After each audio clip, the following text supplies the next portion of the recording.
All right, look, we need to have a talk. Forget the fancy intro, let's just get straight to it. Because I'd bet good money you're doing something that is quietly, slowly, and very, very expensively murdering your four-wheel drive. Come on, be honest. You've done it, right? Left it in 4 high on the bitumen after you came off the tracks. Maybe just for a few Ks to the servo. Or, hey, maybe you flicked it on when it started raining, for that extra grip. If you're nodding your head even a little bit, then you need to listen up. See, when you do that, you're creating a little thing we call drivetrain windup. Yeah, it sounds all technical and scary, but the concept is actually dead simple. And trust me, understanding this is the one thing that separates a reliable rig from a ticking time bomb. I want you to picture this. Your entire drivetrain, from the gearbox all the way to your wheels, is basically one giant steel rubber band. Every single time you turn a corner on a hard surface, like asphalt in 4WD, you're giving that rubber band a twist. It doesn't break, not yet. It just holds on to that energy, getting tighter and tighter and tighter. Now, this isn't a design flaw. It's just how part-time four-wheel drive systems work. When you lock it into four-wheel drive, you are literally forcing your front and rear drive shafts to spin at the exact same speed. But think about it. When you take a corner, your front wheels have to travel a much bigger arc than your rear wheels. They need to spin faster. But your four-wheel D system is screaming, no! And that fight, that conflict, that's where the windup begins. So, all that twisting force, where does it go? Well, it doesn't just vanish. It gets passed down a whole chain of really important and really expensive parts. And before we even look at the parts, let's just look at the bill. Because that energy, it's gonna get paid for, one way or another. Just keep this number in the back of your head as we trace the path of destruction. Okay, so here's how it travels. It starts at ground zero, your transfer case. That's the heart of the whole system.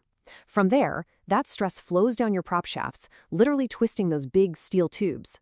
Then, it slams into your differentials, front and rear, forcing the gear teeth together with insane pressure. And the last stop? Your CV joints and axles, right at the wheels. Every single piece in that chain is soaking up that twist. Now, you'll hear mechanics talk about torsional stress. Don't get put off by the fancy words. All it means is a twisting force. That's it. It's the whole problem in a nutshell. A massive, angry, twisting force that's got no escape route. So how do you actually create this mess in the first place? Well, it's way easier than you think. We're not talking about extreme rock crawling here. We're talking about simple, everyday mistakes that absolutely kill 4x4s. Ever pulled a U-turn on the street and realized you forgot to switch out of 4 high? Bam! Massive windup. Or what about just shuffling back and forth in a concrete car park in 4WD? You're loading it up every time you turn that wheel. And then there's the one that nobody ever thinks about, mismatched tires. We'll get to that in a sec. It's not just us part-timers either. Even an all-wheel drive can do this if its center diff packs it in and gets stuck locked. Okay, listen, if you forget everything else I say, remember this.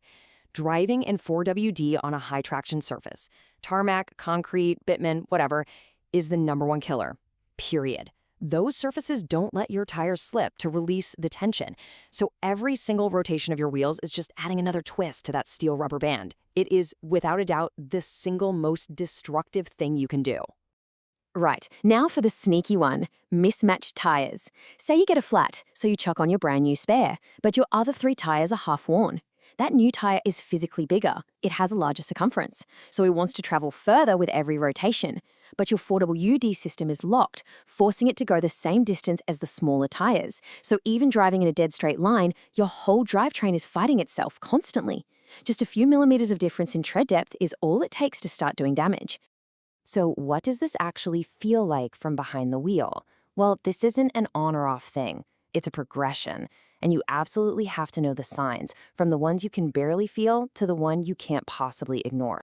Stage 1 is subtle. Your steering just feels heavy, kind of tight, reluctant. Stage 2, you start to hear it. You get a clunk when you shift from drive to reverse. Maybe the steering wheel kicks back at you in a tight turn.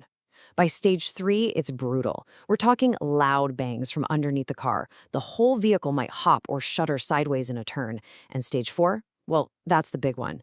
That's a bang that makes you jump, a sudden loss of all drive, and a nice big puddle of oil following you down the road. Game over. But here's the kicker. The most dangerous stage isn't the loud one. It's stage 1. Why? Because it's silent. You can't hear the damage that's happening inside. Underneath, tiny stress cracks are forming on your gear teeth. That's micropitting. The splines on your axles are grinding themselves to dust under that constant load. That's spline fretting. All this is happening long before you hear that first little clunk. Just because it's quiet doesn't mean it's okay. And this is what fixing all that silent damage costs. We saw the big number for the transfer case, sure, but it's not alone. A prop shaft that's been twisted too far, gotta be replaced. A CV joint that's been under constant strain, it's gonna fail. It all adds up, and it adds up fast. And just take a look at this. This is what's happening. Those gear teeth, they're designed for one job, handling force in one direction. They are not designed to be pulled apart by a massive twisting force from two directions at once. That's overload, right there. Okay, enough of the doom and gloom. Here's the good news. Preventing this is almost completely free. It's not about expensive upgrades. It's about knowledge. It's about technique. It's about a few simple habits that'll save you thousands. These are the golden rules. They're not suggestions. Four-wheel drive is for slippery surfaces only: mud, sand, gravel, snow. That slip is what lets the drivetrain breathe to unwind itself naturally. The second your tires hit a hard road, you go back to too high, every single time. And keep your tires matched, same brand, same size, same pressures, and rotate them so they wear down evenly. And here's a pro tip for you. If you've been on a tough track and you feel like things are a bit tight, don't just jam it back into two-wheel drive. Find a bit of dirt or gravel. Drive forward slowly in a gentle curve, stop, then reverse slowly in a gentle curve. You might even hear a little clunk as everything relaxes. That's the sound of that rubber band unwinding itself safely before you try and shift out of 4WD. So just remember this. This isn't your truck's fault. It's not a design defect. It is 100% caused by the driver. The power to prevent this is entirely in your hands. You're the one in control. So, I'll leave you with this one question. The next time you're pulling off the trail and onto the highway, just ask yourself, is being lazy for 5 seconds worth a $3,500 repair bill? Yeah, I didn't think so. Drive smart, folks.